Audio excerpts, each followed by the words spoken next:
নির্বাচনে পিআর পদ্ধতি চালু, লেভেল প্লেয়িং ফিল্ড নিশ্চিত সহ বেশ কিছু দাবিতে গণসমাবেশ শেষে র্যালি করছে ইসলামী আন্দোলন বাংলাদেশ। সেখানে আছেন শাহরিয়ার পুলক।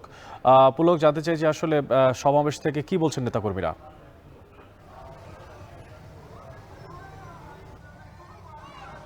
অনেক আজকে ঠিক নামাজের পরে কিন্তু ইসলামী আন্দোলন বাংলাদেশের একটি মহাসমাবেশ ছিল রাজধানীর যে বাড্ডার ইউরোপে। সেখানে কিন্তু ইসলামী আন্দোলন বাংলাদেশের যুগ্ম মহাসচিব ও ঢাকা 11 আসনের যে দলের মনোনীত প্রার্থী প্রিন্সিপাল মাওলানা শেখ ফজলে বারী মাসুদ তিনি উপস্থিত ছিলেন। এরপর তার সাথে কিন্তু ইসলামী আন্দোলন বাংলাদেশের আমির মুফতি সৈয়দ মোহাম্মদ রেজাউল করিমও ছিলেন।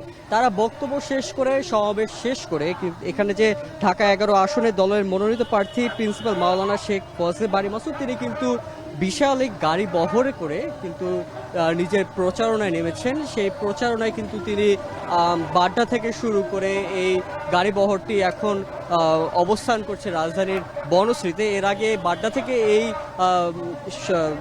র্যালিটি শুরু হয়েছিল। র্যালিটি শুরু হয়ে তারা রামপুরা হয়ে বনশ্রী হয়ে যতদূর আমরা জানি যে এখন মালিবাগ হয়ে আবারও এই যেখানে সমাবেশ হচ্ছিল অর্থাৎ বাড্ডার ইউরোপে সেখানে কিন্তু যে শেষ হবে।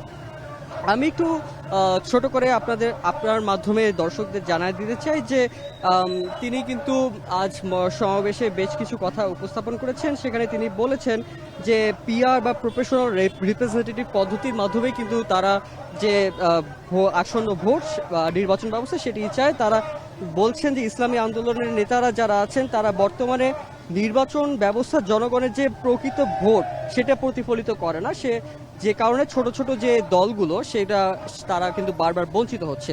তাই তারা এখন চাচ্ছে যে পিআর পদ্ধতিতে নির্বাচন হোক, যেটি হচ্ছে ভোটের মূল্য সমানভাবে প্রতিফলিত করতে পারবে সংসদে। এরপরে তিনি কিন্তু বলেছেন যে লেভেল প্লেইং ফিল্ডের কথাও তিনি নিশ্চিত করার দাবি করেছেন। সেখানে তিনি অভিযোগ করেছেন যে বিগত কয়েকটি নির্বাচনে সরকারি দল আর বিরোধী দলের সমান সুযোগ ছিল না, তিনি কিন্তু এটি উপস্থাপন করেছেন। এছাড়া আমি যদি বলি এই সমাবেশে আরও বিগত আওয়ামী লীগ সরকারের যে গণহত্যা তারা চালিয়েছিল সেই গণহত্যারও তারা বিচার দাবি করেছে এবং স্বাধীনতার পর থেকে দেশে যে ঘটে গেছে নানা ধরনের হত্যাকাণ্ড সেই বিষয়েও কিন্তু তিনি বর্তমান সরকারের কাছে তিনি এইসব হত্যার বিচার চেয়েছেন।